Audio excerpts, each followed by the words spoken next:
Practice today, Debo, same thing, shoulder won't practice. Trent Williams, ankle won't practice. Greenlaw's having a vet day. And then Brock Purdy, new one for you guys, he's in the protocol. So, go ahead. When did that happen with Brock? In the game. You don't know when, like at what point? Oh, he started getting symptoms on the plane. So I found that out when we landed. We were all pretty asleep, but then he got all checked up today, or yesterday, and now he's in the protocol. Does he have enough time to clear protocol in order to be available for the game on Sunday? Oh, yeah, he does have enough time. Just got to go through the process. When you watch the film, where do you think he hurt it? Was it on the quarterback sneaks, maybe? Possibly. We don't know for sure because he didn't start getting until the plane, so I don't know exactly, but I'd probably guess that. Can you tell at all, I guess, when you're coaching on the sidelines, relaying in calls, whether you kind of sense anything like that? I know that you have an independent neurologist who's supposed to be looking for that, but as a coach, do you? No, I mean, because I don't get to talk to him when I'm calling plays in, but he on the sidelines, a couple of those series, I mean, nothing with Grease hearing it, and I know after the game he talked to you guys and Corey, so it's kind of a surprise when I woke up on the plane. Is there anything on film you saw that would suggest he wasn't himself in retrospect? Not really. On the broadcast, Troy Aikman said that Brock told him that his arm isn't 100% yet. Is that a conversation you've had with Brock? Has he told you that? No.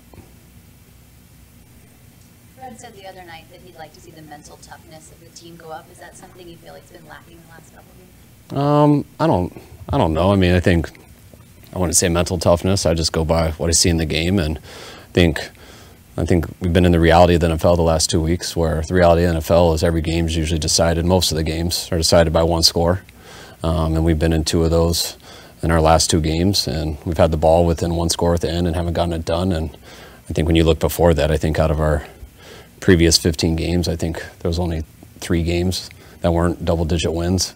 So I think we're getting more into the reality of the league, and we've lost both of those games. And when it comes to 1 score, you look at the top team in the league and the bottom team in the league, and usually those guys are in a lot of 1-score games. It's who comes out with more wins, and we're 0-2 in those right now. Obviously, Sam's going to be taking the reps here until Brock comes back. Does your thinking as far as game planning change at all? And if Sam were to play, and just what's your level of confidence as far as what you've seen from Sam since the beginning of training camp to this point? I have as much confidence in Sam as I could have with someone that I haven't gotten into a real NFL game with. He was great in the offseason. He's been great here in these 7 weeks so far, and he's always ready to go. He's great in the meetings and stuff. He doesn't get many reps, as no backups do, but he does it well on the scout team. He's always good in the meetings, and we got mainly walkthrough today, so Brock's allowed to do some of the walkthrough. We got a couple of periods that aren't, so Sam will get those periods. Brock is allowed to at least get on the field. For walkthrough, yeah. Yeah. Is there a day you'd have to clear by from your perspective for him to start? Yeah, whatever. Nothing's my perspective. I mean. Well, but I mean, if he's not clear by Friday, would you say he hasn't practiced? So, do you do that? Or? No, I mean, Brock didn't take a practice rep versus Seattle on Thursday Night Football till pregame warmups, and they had to shut those down a little bit too. So he didn't really get a real rep that week till play 1, and he played pretty good. So we'll probably stick with that. Is he feeling better today than he was yesterday? Yes. Yeah. Where's Trent in recovery?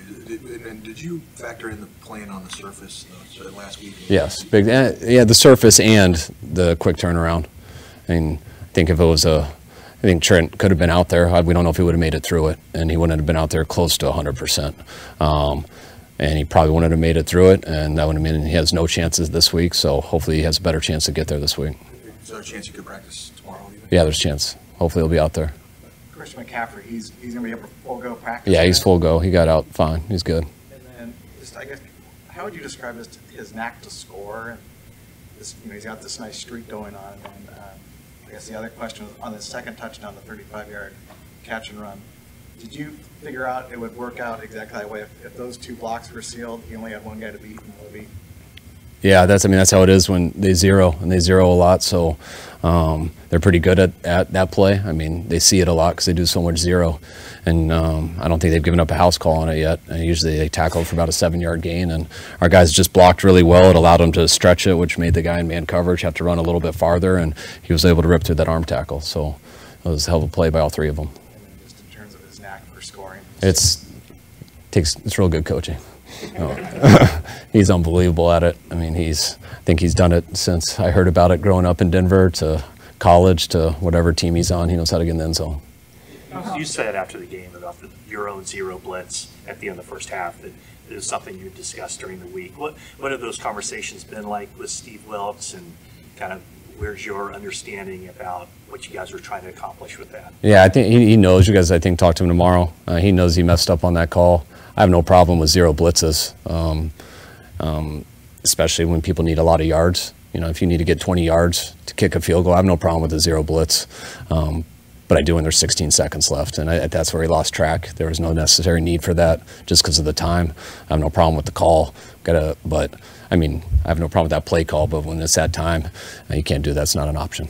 Peyton Manning said that Kirk Cousins told him before the game that on plays when Bosa was out, he would automatically check to a route where he knew he would have more time. Do you think that's pretty standard around the league against pass rushers? Do you guys do that too? Yes. Yeah. Everybody does, I think. Speaking of Bosa, he has 2.5 sacks in 7 games. It's not like he's invisible. He's been disruptive, but people look at it and he didn't have sacks last year. Do you notice any difference with him? Can you explain kind of his dip? No, I think, when you ask it that way, difference, I look at how people move and whether they look in shape or as talented as year before, and he looks the exact same. I mean, I don't see anything different. I know the results haven't been there.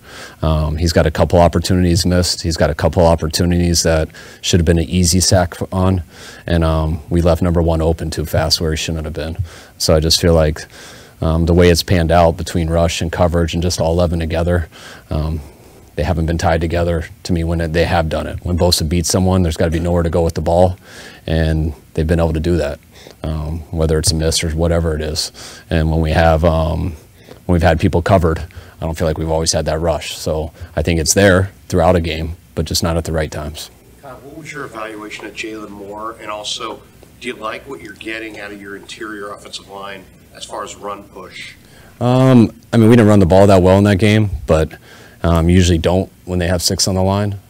You got to do some stuff in the pass game to kind of soften them up a little bit. It's going to be pretty hit or miss. I didn't think we got a lot of plays, which if you don't break a long one and you're going against that stuff, it's not going to be good yards per carry. So I didn't see anything that our O-line hurt in that aspect. And as far as Jalen Moore, he played good enough for us to win. I mean, our O-line wasn't a big part of the problem. How do you balance the value of a timeout early in the second half to avoid like a delay game like you guys did, versus saving it for time where you may or may not need it late in the game? What's the balance of that? If it's 1st and 10, I probably wouldn't have done it. 2nd and 13, I don't want to go to 2nd and 18. So I did it there to try not to get that.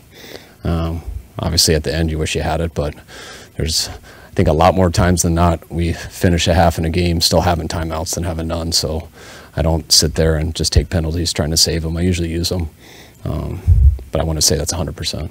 Last 2 years, you had struggles at the beginning of the year, and then sort of hit your stride, and then you went steadily up. This is a little bit of a different dynamic where you started out so well. Is that different in the way you approach it? How is that approached in terms of the coaching's aspect? There's no different approach. I just think that's the reality of what's happened this year. These last 2 years, we've had our backs against the wall in this time, and I feel like that's really hardened us, and we've responded the right way, and into the year fairly good to where we finished up. This year, we really didn't want to be in that situation this year, and I thought we succeeded in that. We came out, made sure we didn't get in that situation, and we started 5-0. And then I think these last 2 weeks, I think like I said earlier in this, the reality of the NFL kind of has hit us that, guys, this isn't just going to be you go out there and beat everyone by 2 scores like those first 5 games went. You're not always going to play perfect. You're never going to play perfect, and the team against you is going to play good sometimes. And usually that's going to come down to 1 score, and both of these have. And we had every chance to win both of those games, and we didn't get it done. And when it comes down to 1 score, you can always pin out 3 to 4 plays, and that's kind of what we're focusing on in these 2 games. And that is usually the reality of the NFL. That's been the reality of us as a team. Just hasn't been that way since week 7 of last year until now. Kyle, Your assessment. go ahead. Thank you. What's your assessment Last of one. the DN spot opposite Bosa?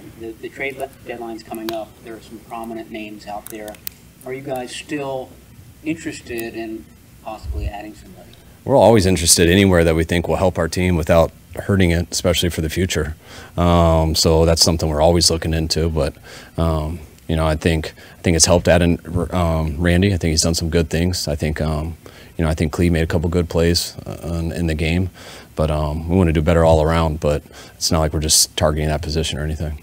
Super, last one. Brock took the full blame for that first interception after the game, as opposed to the route being broken off. I have no idea what happened. You, having seen the film, is that accurate? Yeah.